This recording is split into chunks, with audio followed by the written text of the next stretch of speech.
Hello my friends, John here. Welcome back to my subscribers. If you're new, please subscribe. I'd love to see you again. Now to clarify, this is a second video, so if you've only seen one, just know there are two with the orange shirt today. Completely different messages. This one is going to be, just I'm going to call it short and sweet. Before I get into it though, the likes, the shares, every once in a while, I do like to thank you for coming back. And even when you share it, it's like when you think of somebody that can benefit, it is a good thing, because if somebody can get help once in a while, I share a video. What else was I going to say? Well, if you've been blessed by the ministry and you're led to sow, the info's in the description box. And it's been a while since I've done a shout out to my friends in the UK. Good to have you back.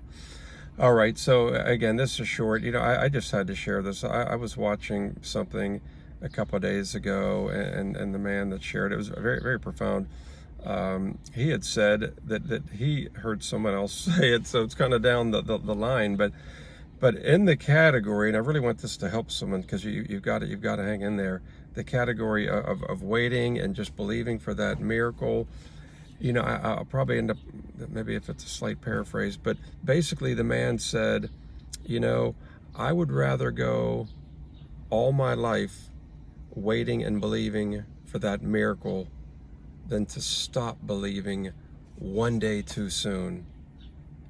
And it really impacted me.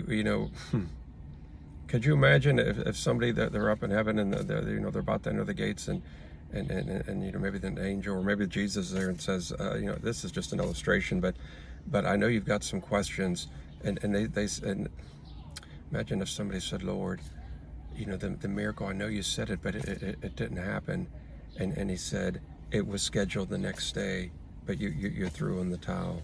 Don't worry about it now, you're here, but you have that moment of but you see what I'm saying. God knows the end from the beginning. So there are things on the calendar. We don't know the day, but he does.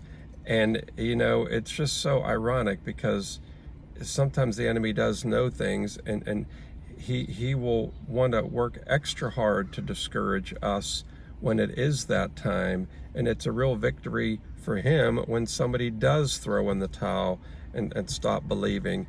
But again, it's better to go your whole life believing for a miracle, if you had to, than to stop believing one day too soon.